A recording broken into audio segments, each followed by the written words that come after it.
Assalamualaikum warahmatullahi wabarakatuh.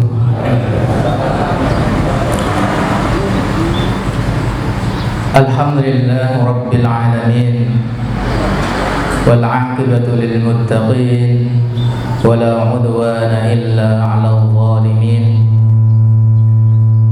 Asyhadu an la ilaha illallah wahdahu la syarika lah,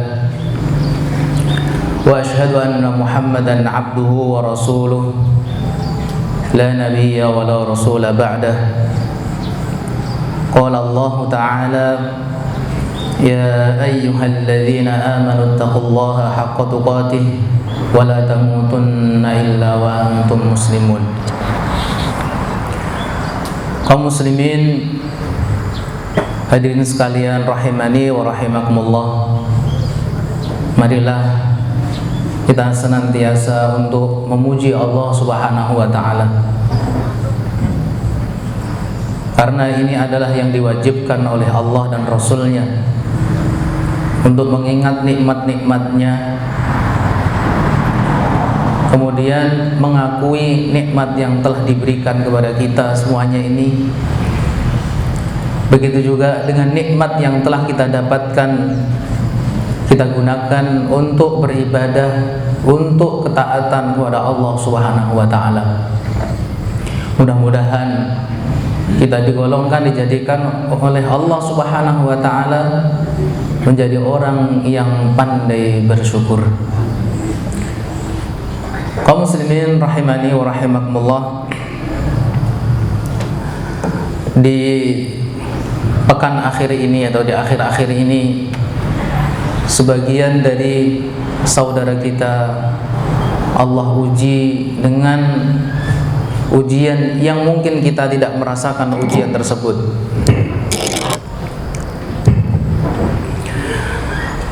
Yang mana ujiannya kalau kita lihat lebih besar daripada ujian yang telah kita rasakan,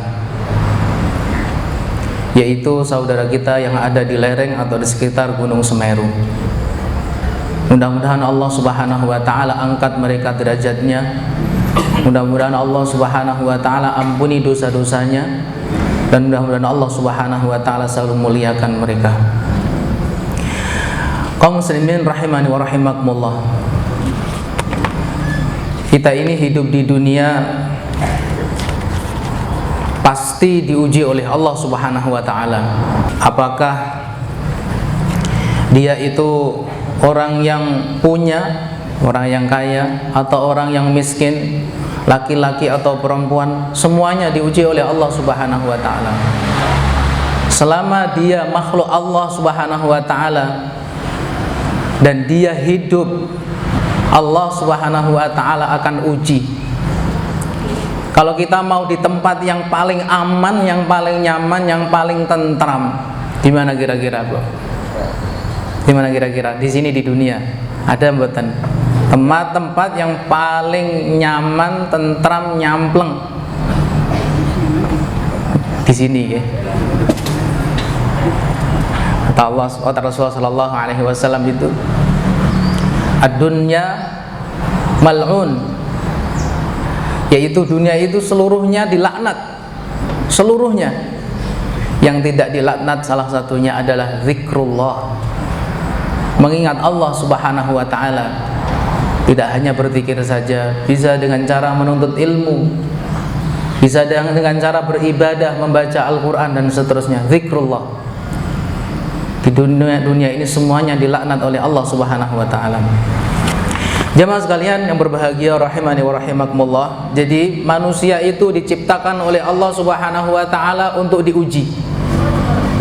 Percaya apa tidak panjenengan? Masya Allah, ibu-ibu pripun? Mboten terima toh? Nah, karena di pihak ibu-ibu ini kadang-kadang sebagian besarnya itu gak terima oleh diuji itu. Mari kita pelajari, kita baca ayat-ayat yang berkaitan dengan hal tersebut. Allah Subhanahu wa ta'ala berfirman dalam surat Al-Mulk, yaitu alladzi khalaqal mauta wal hayata liyabluwakum ayyukum ahsanu amala. Allah ini menciptakan kita yaitu menciptakan mati, menciptakan hidup, liyabluwakum, untuk menguji kalian. Allah Subhanahu wa taala. Diuji. Namanya diuji itu dipilih. Siapa yang sukses dan siapa yang tidak sukses atau belum sukses. Maka diuji. Supaya apa? Mengetahui liyabluwakum ayyukum ahsanu amala. Siapa yang paling baik amalnya di antara kalian? Kata para ulama, yang dimaksud dengan ahsanu amala ini bukan yang paling baik saja, yang paling ikhlas dan yang paling mencontoh dengan yang dicontohkan oleh Rasulullah SAW. Jemaah rahimani wa rahimakumullah.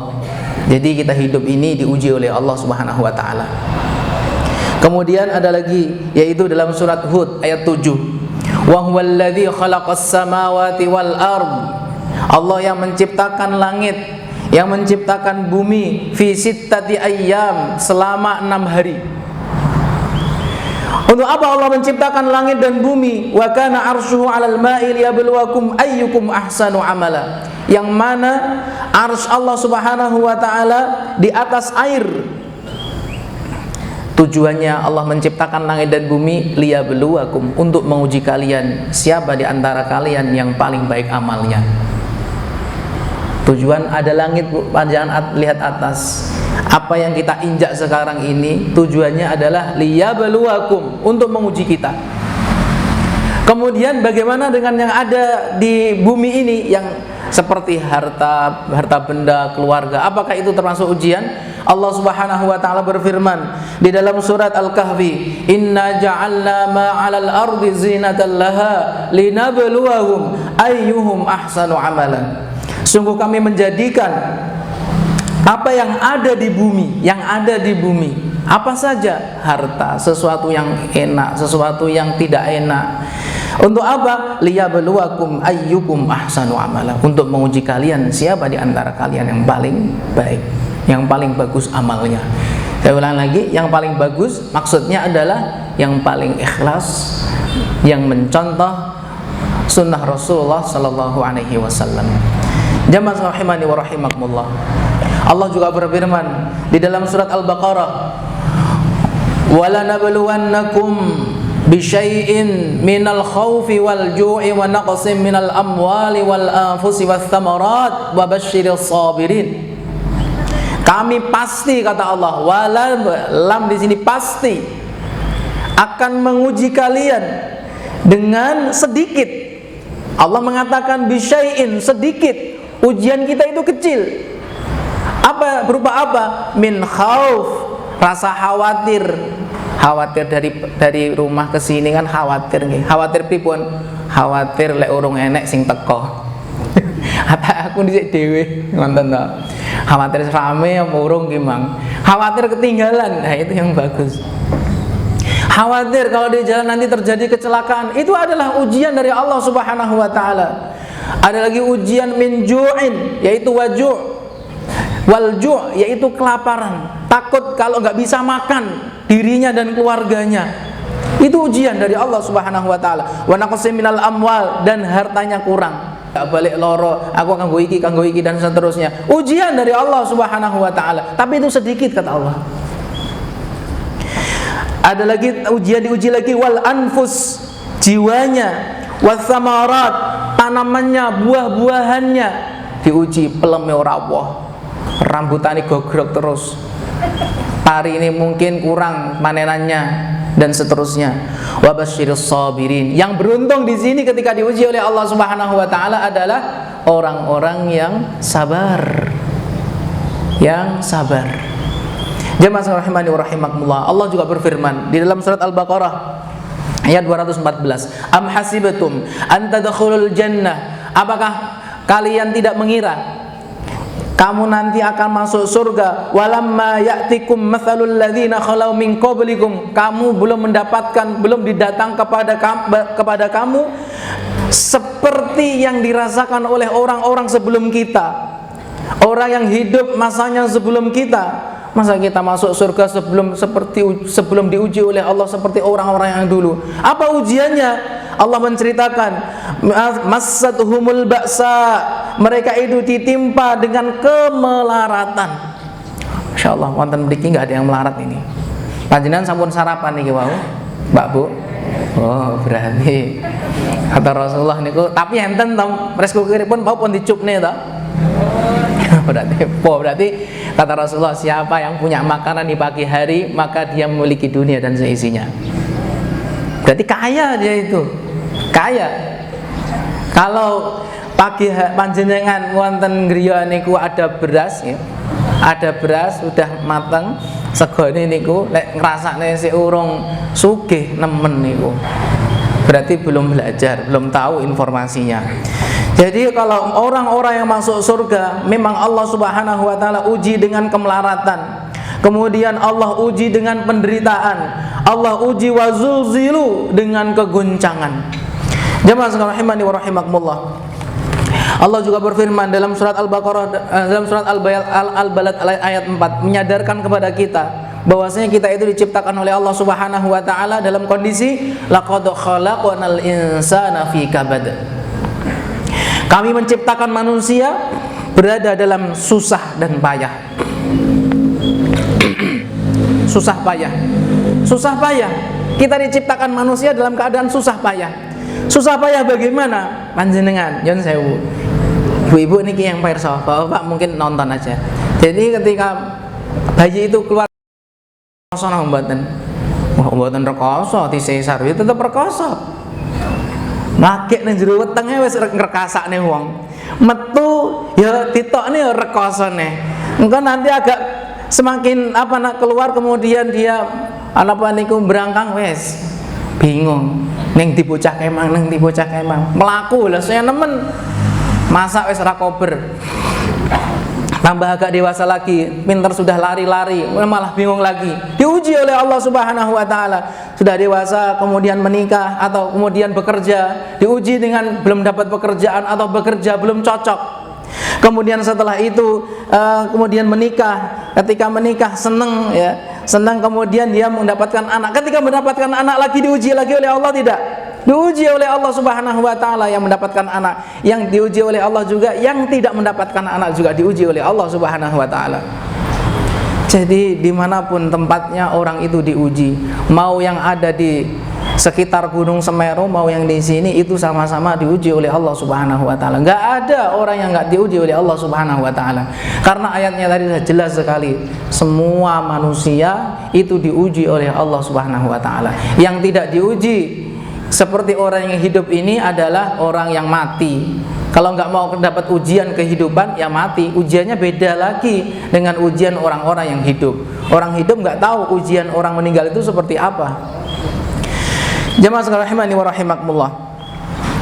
Kenyataannya, ya, kalau kita lihat memang orang miskin, orang kaya, ya, kemudian orang yang paling terkenal, orang yang nggak terkenal sama sekali, laki-laki maupun perempuan, semua oleh Allah Subhanahu wa taala itu diuji, mendapatkan ujian dari Allah Subhanahu wa taala.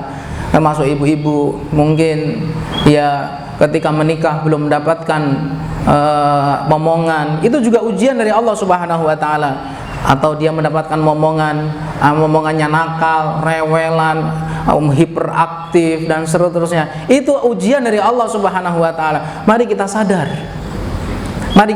Tujuannya untuk apa tadi? Liyabluwakum ayyukum ahsanu amala. Ikhlas apa enggak? Semakin dekat kepada Allah atau tidak dengan ujian tersebut? Karena Allah Subhanahu wa taala juga mengatakan, orang diuji itu salah satu tujuan untuk ngetes kejujuran iman seseorang. Allah ingin tahu keimanan dia dengan cara diuji dengan kondisi-kondisi tertentu. Jemaah sekalian rahimani wa rahimakumullah, apalagi zaman sekarang ini. Mungkin panjenengan yang sudah banyak berinteraksi dengan media sosial, banyak sekali ujiannya apa? Wes niki eyel-eyelan gitu. Nang grup lok-lokan, nang Facebook ya lok-lokan. Itu juga ujian dari Allah Subhanahu wa taala. Akhirnya lek panjenengan sampun sepuh niku, kalau kalau lihat babakan ngonten niku kadang malah mumet. Wes reso turu mikir, waduh iki piye iki. Apalagi bahas politik sing kira-kira itu rapatek dong mikirin nemen. malah nemen niku pun sadi terusnya ngonten niku.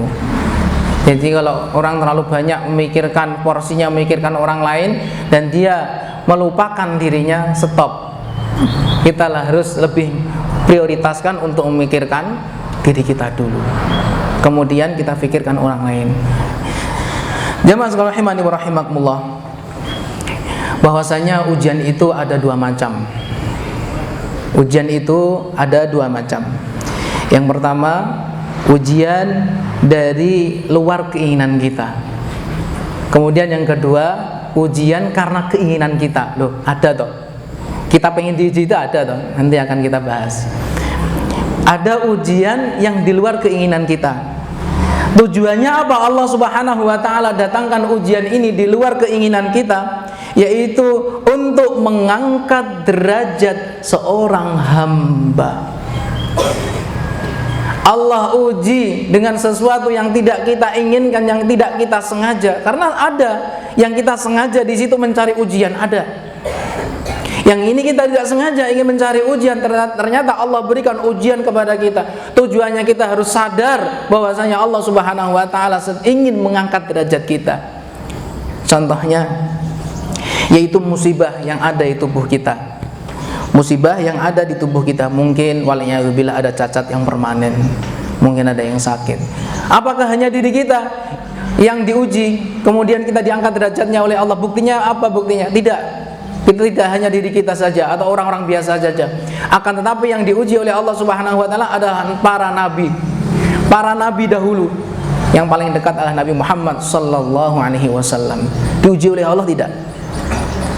Ketika perang, suatu peperangan, Nabi Muhammad sallallahu alaihi wasallam terkena senjata sehingga giginya ada yang patah. Ujian enggak bagi Nabi Muhammad sallallahu alaihi wasallam? Ujian. Apakah Nabi Muhammad punya dosa? Kan bukan. Bukan berarti ketika Allah diuji, ketika Allah menguji itu pasti kita itu tidak punya dosa. Tidak. Kadang-kadang Allah Subhanahu wa ta'ala menguji kita itu untuk mengangkat derajat kita. Untuk mengangkat derajat kita. Nabi Muhammad sallallahu alaihi wasallam diuji dengan hal seperti itu, untuk mengangkat derajat Nabi Muhammad sallallahu alaihi wasallam. Kemudian mungkin di hartanya. Di hartanya mungkin ketika dia mengumpulkan dari beberapa tahun, puluhan tahun mengumpulkan, suatu saat, suatu ketika atau dalam satu waktu langsung ludes dalam satu transaksi.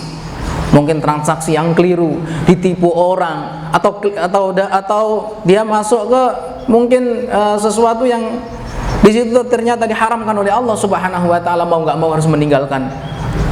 Lenyap sudah apa yang dia miliki. Ini adalah dalam rangka untuk menguji kita supaya derajat kita lebih tinggi di hadapan Allah Subhanahu wa ta'ala. Apakah para nabi tidak digitukan oleh Allah Subhanahu wa ta'ala? Iya. Nabi kita Nabi Muhammad sallallahu alaihi wasallam juga diuji bagaimana dengan ekonominya. Pernah panjenengan mendengarkan kisahnya ketika Nabi Muhammad sallallahu alaihi wasallam bertanya kepada keluarganya, "Apakah hari ini bisa sarapan?" Bapak-bapak panjenengan nyuwun pirsa kepada ibu-ibu, wonten sarapan enggak, Bu? Mboten enten, entene nang nggone bakul sego pecel. Iya duwite, padha ae niku ada berarti. Nabi Muhammad mengatakan kepada keluarganya, "Ada enggak yang bisa kita makan pada pagi hari ini?" Enggak ada. Kata Rasulullah, jawabnya gimana? Ya walah, ngono ngatae. Pripun? Jawabnya apa? Kalau begitu saya hari ini puasa. Kejadian itu terjadi pada Nabi. Berarti ekonomi, kemiskinan juga melanda mereka. Apakah karena kesalahan para nabi, kesalahan Nabi Muhammad SAW? Tidak, tapi untuk mengangkat derajatnya. Kemudian mungkin ada musibah yang mengenai keluarga kita, orang-orang tercinta kita, mengenai orang tua kita, yang mengenai saudara, istri dan anak dan seterusnya. Itu adalah dalam rangka untuk mengetahui atau mengangkat derajat kita di sisi Allah Subhanahu wa ta'ala. Jamaah sekalian rahimani wa rahimakumullah. Tadi adalah ujian ketika atau ujian yang di luar dugaan kita, di luar kemauan kita. Kemudian yang kedua yaitu sebabnya adalah perbuatan hamba. Sengaja orang ini nyari musibah. Apa itu? Ada toh? Ada. Kenapa kok hamba itu mencari musibah? Karena di situ memang mendapatkan pahala. Karena Allah Subhanahu wa taala menyediakan pahala di situ. Apa itu? Yang pertama adalah ketaatan. Orang-orang melaksanakan ketaatan diuji oleh Allah atau tidak? Jawabannya diuji oleh Allah Subhanahu wa taala. Ketaatan apakah yang diuji oleh Allah Subhanahu wa taala? Contohnya, ibadah yang paling agung di dunia ini apa? Jihad. Apakah Allah tidak uji dengan mereka yang mereka sudah mati syahid, yang mereka perang kemudian menang, diuji oleh Allah atau tidak? Diuji oleh Allah Subhanahu wa taala. Ujiannya apa? Ujiannya banyak sekali. Mungkin dia jauh dari keluarganya, mungkin karena kepanasan, keletihan, atau mungkin terkena senjata dan seterusnya. Ujian dari Allah Subhanahu wa taala. Allah Subhanahu wa taala berfirman dalam surat An-Nisa ayat 104, "Wala tahinu fi ibtigha'il qaum in takunu ta'lamuna fa innahum ya'lamuna kama ta'lamun." Dan janganlah kamu berhati lemah dalam mengejar musuhmu. Ketika di situ jelas ada musuh, kita jangan loyo, tetap semangat dalam berperang. Ingat, Allah memberitahukan kepada kita rahasia yang ternyata yang tidak diketahui banyak orang itu adalah ini yang harus kita fahami. In takunu ta'lamun fa innahum ya'lamun kama ta'lamun. Kalau mereka itu merasakan sakit, atau kalau mereka itu merasakan sakit, mereka juga merasakan sakit. Ingat, kalau kita juga sakit, mereka juga sakit, sama. Tapi bedanya di sini, wa tarjuna minallahi ma la yarjun. Mereka, kalian atau kaum muslimin itu mengharapkan di sisi Allah Subhanahu wa taala berupa pahala, sedangkan mereka orang-orang kafir tidak ada harapan sama sekali. Maka lumrah mereka itu takut untuk mati. Takut kalau meninggalkan keluarganya, takut kalau hartanya itu hilang karena berjihad fisabilillah. Jamaah rahimani wa rahimakumullah, orang yang berjihad itu sedang melaksanakan ketaatan kepada Allah. Ujiannya besar. Ujiannya besar, hasilnya yang dipetik juga besar. Ada lagi ujian Allah Subhanahu wa taala ketika seseorang melaksanakan ketaatan, yaitu haji dan umrah. Ini ada ujiannya. Rasulullah Shallallahu Alaihi Wasallam pernah ditanya oleh istri beliau yaitu Aisyah radhiyallahu anha, ya Rasulullah, hal 'alan nisa'i min jihadin? Apakah seorang wanita itu diwajibkan untuk berjihad? Kata Rasulullah Shallallahu Alaihi Wasallam, ya, sama, mendapatkan kewajiban untuk berjihad. Tapi jihadnya alaihinna jihadun la qitalun fihi. Mereka diwajibkan untuk berjihad, tapi bukan untuk berperang. Jadi wanita diwajibkan untuk berjihad, tapi tidak berperang. Apa itu? Yaitu al-hajju wal umrah, melaksanakan ibadah haji dan umrah. Kata Rasulullah sallallahu alaihi wasallam, innalaki minal ajri ala qadri nasabika. Sesungguhnya kamu mendapatkan pahala sesuai dengan kadar keletihanmu. Kata Rasulullah sallallahu alaihi wasallam seperti itu. Jadi di dalam ibadah haji itu ada keletihan, ada kepayahan dari hartanya, badannya, perjalanannya, kondisinya jauh dari keluarga. Ujian dari Allah Subhanahu wa taala. Umrah niku menak napa mboten, Bu? Menak lek pun dugi griya ki ora pilek wonten. Tapi lek pun dugi griya weselen pilem jarem kabeh ra iso kanca-kancane rawuh kemudian tidak bisa menemui, sedih. Yang jelas ibadah itu adalah ujian, maka harus sadar. Kalau di sana terjadi mungkin hal-hal yang tidak kita senangi, itu ujian dari Allah Subhanahu wa taala. Kenapa saya diuji? Karena saya sedang melaksanakan ketaatan kepada Allah Subhanahu wa taala. Semua ketaatan akan diuji oleh Allah Subhanahu wa taala. Mau ibadah apapun, mau ibadah sendiri pun, mau ibadah bareng-bareng, ibadah yang pakai harta, ibadah hanya pakai anggota badan, itu semua, atau ibadah pakai pikiran, semuanya diuji oleh Allah Subhanahu wa taala. Jamaah sekalian rahimani wa rahimakumullah. Kemudian orang yang diuji tadi karena sebab perbuatannya itu, yang tadi karena ketaatan. Ada yang diuji oleh Allah Subhanahu wa taala, yang kedua adalah karena kemaksiatan. Nah, ini yang seringnya di sini kita ini. Kita langsung jurusnya, wah iki kakean dosa iki tarahan. Elingi ngonten, elingi niku tok. Maka setelah kita mempelajari tadi kan dari awal sampai sekarang, ternyata penyebab musibah, penyebab ujian datang itu bukan hanya dosa yang kita lakukan, nggih. Sudah paham berarti insyaallah. Jadi harus kita yakini bahwasanya apa yang ujian yang datang kepada kita itu bukan hanya gara-gara dosa yang kita lakukan. Mungkin karena yang lainnya. Yang perlu kita ingat tadi, bisa jadi Allah Subhanahu wa taala ingin menengangkan derajat kita. Maka di saat itu jangan sampai suudzon kepada Allah Subhanahu wa taala. Kalau di poin yang ini kita harus bersuudzon kepada diri kita sendiri. Husnudzon kepada Allah, suudzon kepada diri kita sendiri karena banyak dosa yang kita lakukan. Jamaah sekalian rahimani wa rahimakumullah, banyak sekali orang yang bermaksiat kepada Allah. Kemudian Allah Subhanahu wa taala uji. Maka responnya ada dua. Bisa jadi dia bersabar, kemudian ada yang tidak bersabar. Yang bersabar mendapatkan pahala. Kemudian Allah gugurkan dosa-dosanya. Yang tidak bersabar bagaimana? Ya dapat dosa. Dia sudah diuji oleh Allah Subhanahu wa taala, kemudian tidak kuat. Bahkan mungkin dia melaksanakan dosa-dosa yang lain, malah dosa di atas perbuatan dosa lagi, double jadinya. Allah Subhanahu wa taala berfirman dalam surat Asy-Syura ayat 30, "Wa ma asabakum mim musibatin fabima kasabat aydikum." Dan musibah apapun yang menimpa kamu adalah disebabkan oleh perbuatan tanganmu, gara-gara perbuatan kita. Jangan ayat ini kita mikirnya itu hanya ke goro-goro apa niku, misalnya banjir, gara-gara pohon-pohon dipotongi, gara-gara buang sampah sembarangan, gara-gara tidak ada persiapan. Mungkin tafsirannya hanya itu tok. Tapi ternyata tidak, karena dosa pribadi kita yang kita lakukan itu mengundang ujian dari Allah Subhanahu wa taala. Allah juga berfirman dalam surat An-Nisa ayat 79, "Wa ma asabaka min sayyi'atin famin nafsik." Dan keburukan apapun yang menimpamu itu dari kesalahan dirimu sendiri.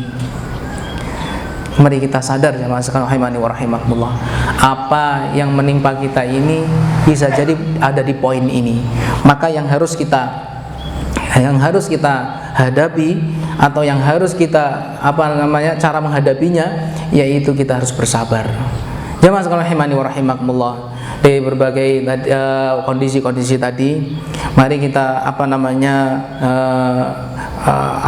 kita sadari, kita meyakini bahwasanya semuanya itu datang dari Allah Subhanahu wa taala dalam rangka menguji diri kita.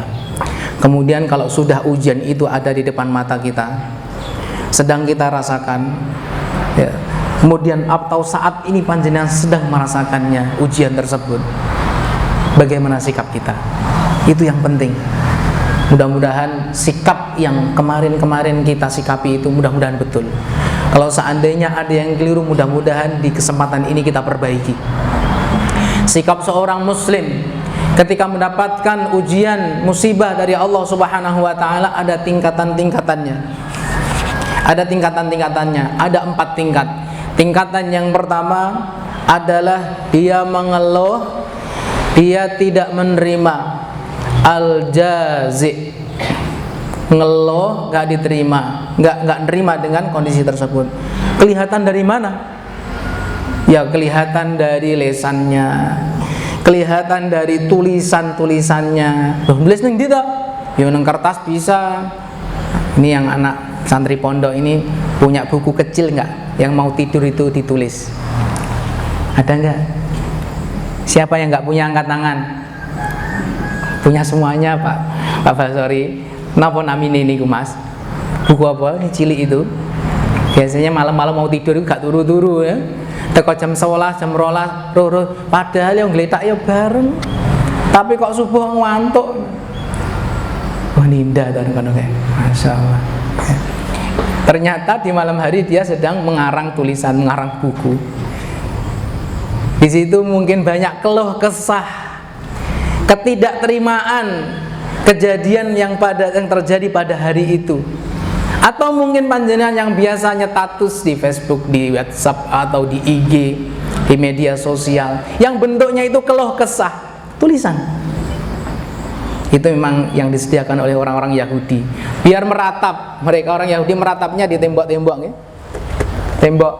Kaum muslimin diajari ngeratapnya, kamu di sini loh, di Facebook, ngeluh di sini, ngeluh di WhatsApp, ngeluh di IG, dan seterusnya. Mengeluh di sana.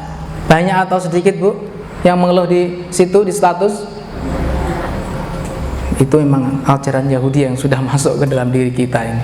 Hati-hati, kagungan punya masalah, kalau hanya ingin meluapkan ketidakterimaan atau mengeluh kita, jangan ditulis. Bisa jadi kita mengundang murka Allah Subhanahu wa taala.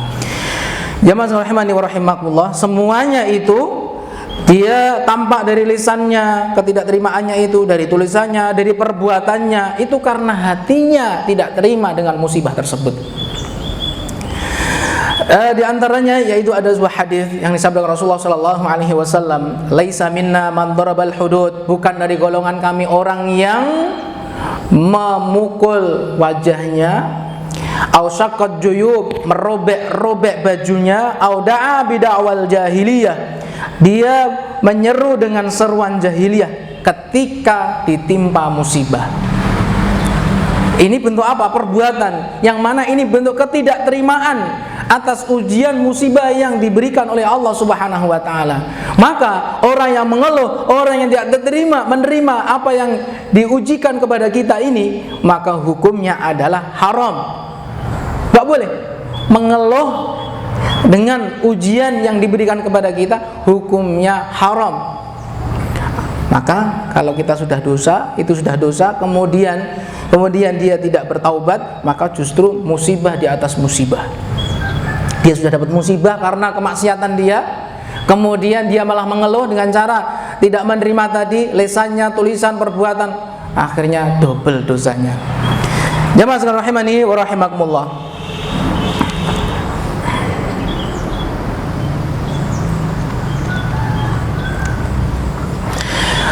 Banyak sekali contoh-contohnya, hal-hal yang seseorang itu tidak menerima dari apa yang telah diujikan oleh Allah Subhanahu wa taala. Di antara contohnya yaitu wanita mungkin, atau termasuk bapak-bapak, ya, yang sudah tidak kuat menahan emosinya. Apa yang terjadi? Tangannya bergerak. Bergerak apa? Untuk banting-banting.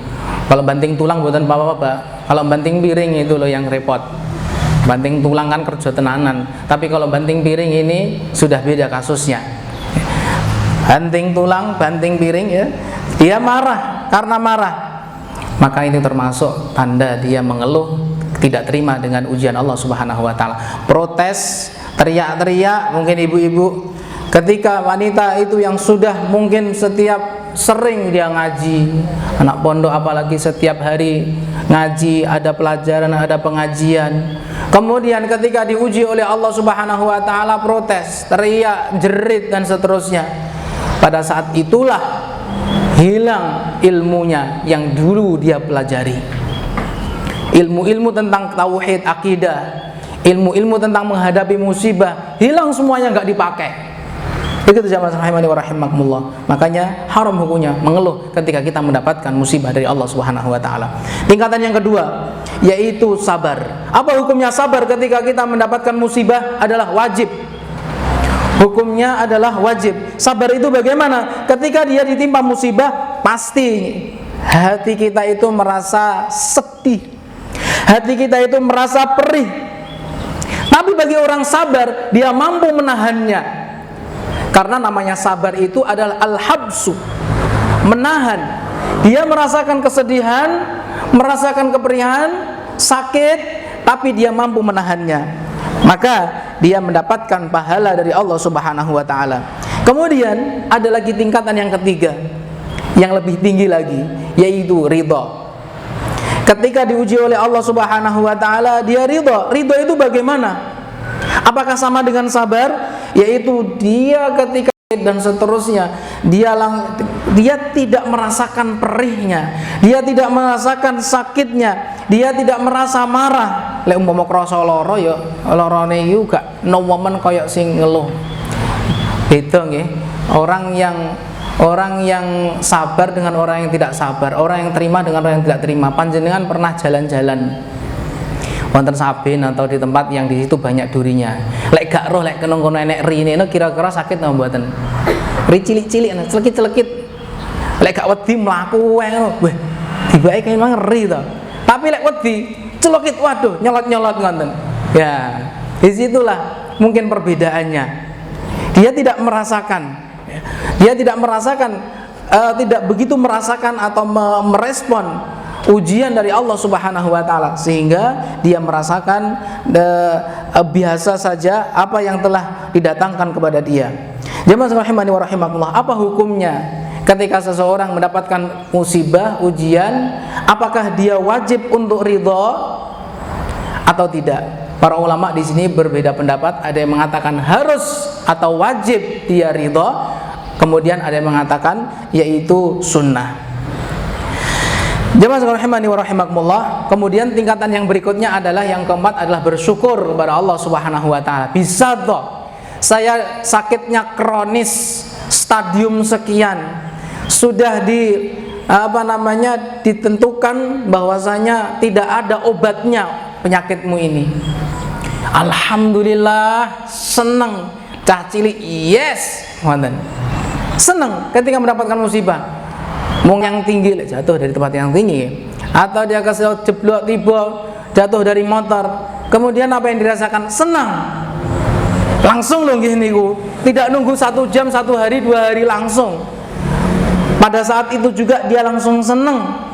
Ya, dengan musibah tersebut, maka itu termasuk orang syukur. Orang syukur itu sedih napa mboten ta? Yang syukuran, kecuali yang panjenengan syukuran niku ngetokne duwe akeh pas ra duwe, sedih niku. Berarti mboten syukuran, sedihan. Syukur itu berarti hatinya itu sedang senang. Ya, hatinya senang, mendapatkan ujian dari Allah Subhanahu wa taala dihadapi dengan senang. Dan jamaah rahimani wa rahimakumullah, semuanya itu dia tidak mengeluh atau dia mengeluh tadi yang pertama, kemudian dia sabar, ridho, kemudian bersyukur 4 tadi hanya teori. Prakteknya kembali ke kita masing-masing. Teorinya sudah ada, tapi tinggal prakteknya. Di saat kita dapat musibah A misalnya, mungkin saya ternyata di poin yang pertama ngeresuloh. Mungkin nanti aku sih salah kita ternyata menyikapinya, memperbaiki diri. Ternyata jarak beberapa menit kena lagi, ada musibah lagi. Nah, musibah tertentu, kemudian bisa sabar dalam saat itu juga. Ya seperti itu caranya. Atau mungkin hari ini mungkin bisa bersyukur, masya Allah dengan ujiannya. Besok bisa jadi kembali ke level yang jeglek nang isor dhewe nih, balik nang porseneleng siji nah. Wabot nih. Itulah teori jamaah rahimani wa rahimakumullah. Teori ini yang harus kita praktekkan.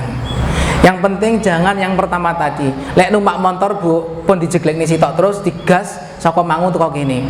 Ngguwereng diguyu wong mangke. Nyapa busimu arep mati to? Mboten, iki mah tak jeglekne sitok. Lek montore pun personeleng nggih. Napa lek montore pun matic direm terus saka prapatan mriku dugi mriki. Ya. Jamaah rahimani wa rahimakumullah. Kalau kita ingin menjadi orang yang bersyukur ketika kita mendapatkan musibah dari Allah Subhanahu wa taala, maka ada beberapa caranya. Karena ini level yang paling tinggi, derajat yang paling tinggi. Bagaimana caranya kita bisa bersyukur? Tentu kita akan mencari ini, kesempatan yang besar ini. Yang pertama adalah melihat kepada orang yang lebih susah. Kapan? Ya pada saat itu juga. Aja disemayani. Iya. Iki ora ngerti luwara kaya ngene, ngrasakne kowe ora tau ngrasane kaya ngene iki. Sik nunggu itu, ada jedanya itu. Sik loading syukurnya, loading sabarnya, loading ridhonya. Gak bisa. Pada saat itu juga caranya piye? Ya imannya kita harus selalu kita perbaharui, kita perbaiki supaya kita langsung ingat Allah, langsung ini dari Allah, saya harus senang. Nah, di saat kita mendapatkan musibah langsung ingat. Unggur, kata Rasulullah SAW, ungguru ilaman asfala minkum. Lihatlah kepada orang-orang yang levelnya di bawah kita. Wala tangduru ilaman fawqakum. Ojo sering-sering ndelok wong-wong sing luwih dhuwur dalam hal kenikmatan. Tapi kalau dalam hal ibadah ya aja ndelok sing ngisor walah kae aku ternyata sik luwih sregep Bu, memang bengi salat malam. Ora, wah alhamdulillah wis. Aku salat malam sak rakaat. Lho apa kuwi? Witir tok. Alhamdulillah. Ya. Tapi kalau kita lihat Bu panjenengan tadi salat malam. Salat nyapa to? Ki pirang rakaat?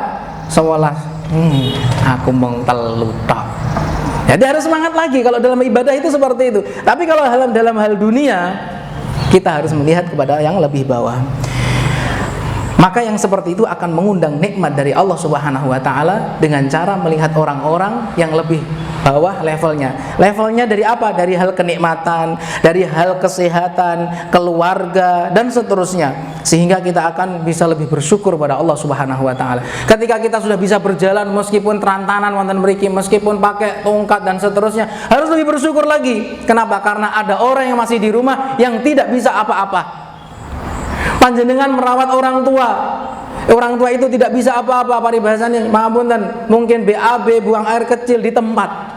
Bersyukur ya, bersyukur alhamdulillah kita bisa hadir di sini dengan kaki kita yang sehat. Itu cara kita bersyukur pada Allah Subhanahu wa taala melihat orang-orang yang lebih bawah kondisinya daripada kita.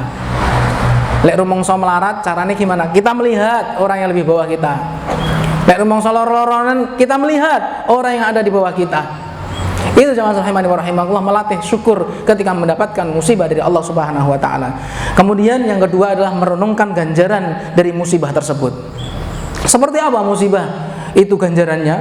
Di antaranya yaitu musibah itu yang diganjar oleh Allah Subhanahu wa taala atau dikurangi dosanya oleh Allah Subhanahu wa taala adalah penyakit demam. Kata Rasulullah sallallahu alaihi wasallam, kata Jabir bin Abdullah, bahwasanya Rasulullah sallallahu alaihi wasallam pernah bersabda kepada Ummu Sa'ib dan Ummu Al-Musayyib, la tasubbul huma, jangan kamu mencela greges. Greges sing panas. Nggih Bu, nggih. Putra panjenengan Pak, lek panas wis panas neh. Ini ki polahmu nyolot-nyolot ngepit ora muli-ulian ngono kuwi lho. Gitu. La tasubbul huma, jangan kamu mencela sakit panas, greges yang berkaitan dengan panas. Kenapa? Fa innaha tudhibul hataya bani Adam, karena itu bisa menghapus dosa-dosa anak Adam. Masya Allah. Ternyata itu adalah sakit yang istimewa. Anak pondok ini sering greges, mereka kangen, entek duite, entek sangune, suwira dihendangi, panas niku nggih. Ya enggak Nin? Ada enggak temennya seperti itu? Hari ini ada yang sakit enggak? Ada. Panas? Oh iya. Oh, ada direpit wonten ning anu bener. Panas. Bisa nyium toh? Alhamdulillah. Ya mas rahimani wa rahimakumullah, panas itu ternyata penyakit istimewa. Terus bagaimana? Sabar kita untuk mendapatkan pahala dari Allah Subhanahu wa taala. Insyaallah mesti mari, tapi lek panasnya subuh ya aja ditokne, mangke tipes, DB malah berbahaya, bisa malah merenggut nyawa kita. Segera ditindaklanjuti. Juga Rasulullah sallallahu alaihi wasallam, atau ada contoh lagi, yaitu Rasulullah sallallahu alaihi wasallam ketika menjenguk orang sakit, maka yang dikatakan Rasulullah sallallahu alaihi wasallam apa? Apa piyo-piyo kaya lara kaya ngene iki piye? Ulahmu kaya apa kan enggak? Rasulullah mengatakan la ba'sa tahur insyaallah. Ora apa-apa laramu iki, muga-muga bisa menghapus dosa. Jadi sakit yang dirasakan oleh seseorang ternyata itu bisa mengurangi dosa-dosa yang kita miliki. Itu otomatis bisa mengangkat derajat kita. Begitu juga, apakah cuma sakit itu aja? Si penting awake dhewe ngletak lara itu kemudian dihapus dosa kita, diberikan pahala oleh Allah? Tidak. Rasulullah juga pernah bersabda, ma yusibul muslim, seorang muslim tidak ditimpa sebuah min nasabin, keletihan, wala wasabin, penyakit, wala hammin, kekhawatiran, wala huznin, kegelisahan atau gangguan, wala ghammin, yaitu kegangguan juga, kegelisahan, hatta syaukati yusakuha illa kaffarallahu biha min khotoyahu, sampai duri yang mancep di kaki kita atau iwak laut, iwak kali nujeb wonten tangan niku pas dulang putra putu panjenengan atau nujuban mriki nyangkut wonten mriki, hatta syaukah, duri atau di kaki kita, lek kita mikirnya duri itu ngenai sikil, ngenai tangan nggih saged nggih. Epek panjenengan apa epek napa Bu? Dong jeruk gitu. Dong jeruk itu kan ada durinya. Setiap kita diuji oleh Allah, meskipun ujiannya kecil, kena duri, maka Allah bisa menghapus dosa-dosa kita. Berarti kudu sabar. Kiyo seneng, alhamdulillah ujianku cilik, langsung nonton. Semua perasaan sedih, letih, penyakit, kekhawatiran, kegelisahan itu ujian dari Allah yang bisa menghapus dosa-dosa kita. Kemudian lagi kita harus paham, menyadari bahwasanya ujian itu adalah dalam rangka mengangkat derajat kita. Allah Subhanahu wa taala memberikan sebuah derajat, ya, memberikan sebuah derajat kepada seorang hamba. Sebagaimana sabda Rasulullah sallallahu alaihi wasallam, innal abda idza sabaqat lahu minallahi manzilatun. Sesungguhnya ada seorang hamba ketika Allah Subhanahu wa taala ingin derajat bagi hambanya, ketika Allah menginginkan derajat hambanya itu lebih tinggi, ya. Kemudian ternyata amalannya walam yablugha bi amalihi, amalnya itu enggak nyampe. Allah pengen derajatnya kaya dene iku rada dhuwur. Ternyata rasa-rasa nang amal ibadah. Caranya bagaimana Allah Subhanahu wa taala mengangkat derajat orang tersebut? Ibtalahullahu fi jasadi. Allah uji melalui badannya. Maka tidak jarang kita temui orang sepuh itu sakit. Tujuannya apa? Mungkin Allah ingin mengangkat derajatnya. Allah senang kepada dia, Allah berikan sakit kepada badannya. Au fi malihi, atau pada hartanya. Au fi waladi, termasuk kepada anaknya. Anak itu juga ada ujiannya, jemaah rahimakumullah. Putu itu juga seperti itu. Mbah-mbah kecintaan putu panjenengan luwih seneng sinten, cinta sinten, anak atau cucu? Jawabannya adalah cucu. Cucu yang mana? Cucu sing paling barep dhewe. Leres mboten Bu? Dari mana itu ilmunya? Turun temurun. Dari mana turun temurun itu? Yes, itu memang naluri. Tapi kecintaan itu jangan sampai melanggar syariat. Apa sing dijaluki anake putune diwehne kabeh. Akhirnya orang tuanya ketika mendidik kewalahan, ora gelem sekolah. Lek sekolah mesti mainan dulu, mainan. Tiga isyarat, kalah akhirnya bapak ibu untuk mendidiknya. Jamaah sekalian rahimani wa rahimakumullah. Dan di antara yang harus kita pahami supaya kita bersyukur adalah bahwa supaya lebih bersyukur kita ternyata ketika diberikan musibah oleh Allah bisa jadi kita dihindarkan dari musibah. Ada mungkin sebuah cerita, mungkin banyak sekali kejadiannya, yaitu ketika ada orang yang naik pesawat ternyata ketinggalan, naik kereta ternyata ketinggalan, naik bis yang ketinggalan, kini Jakarta mana ora cedak. Mungkin hatinya bagaimana? Sedih namanya. Balang saya sok rabudal, sesuk ra sido acara, ra sido ngene. Ternyata qadar masyafa'al bisnya dingawi kecelakaan, semuanya meninggal dunia atau sakit. Atau ternyata pesawatnya jatuh, bakar. Itu bukan berarti harus bersyukur pada Allah Subhanahu wa taala, tidak. Bersyukur pada Allah Subhanahu wa taala. Bisa jadi seperti itu. Yang mungkin faedahnya, hikmahnya itu baru tampak beberapa saat yang beberapa saat lagi. Jemaah sekalian rahimani wa rahimakumullah. Begitu juga kita harus sadar bahwasanya orang yang diuji itu supaya kita bersyukur bahwa pahala di akhirat itu lebih besar. Nanti di surga itu ada orang yang ahlul afiyah, ada ahlul bala. Ahlul afiyah, ahlul bala. Ahlul afiyah itu orang yang sehat, sering sehat, ora mari bahasane lara no arang kading. Wis tuwek sepuh umur 10 90 tahun sehat wetes. Yang anu ladang ya wis wetes. Ada juga ahlul bala, sering diuji dari kecil wis diuji oleh Allah sampai sepuh, ujiannya banyak, sampai mungkin sakit kronis, enggak meninggal juga. Bisa jadi dia masuk di kisah ini. Kata Rasulullah sallallahu alaihi wasallam, "Yawaddu ahlul afiyah yaumal qiyamah hina yu'ta ahlul bala'i thawaba." Orang-orang yang tidak terkena musibah pada hari kiamat nanti ketika dia melihat orang-orang yang sehat, orang-orang yang mendapatkan musibah, Orang yang sehat melihat orang yang dulu ketika dunia mendapatkan musibah dari Allah Subhanahu wa taala. Kemudian dia berangan-angan, lau seandainya anna juludahum kanat quridat fid dunya bil maqarid.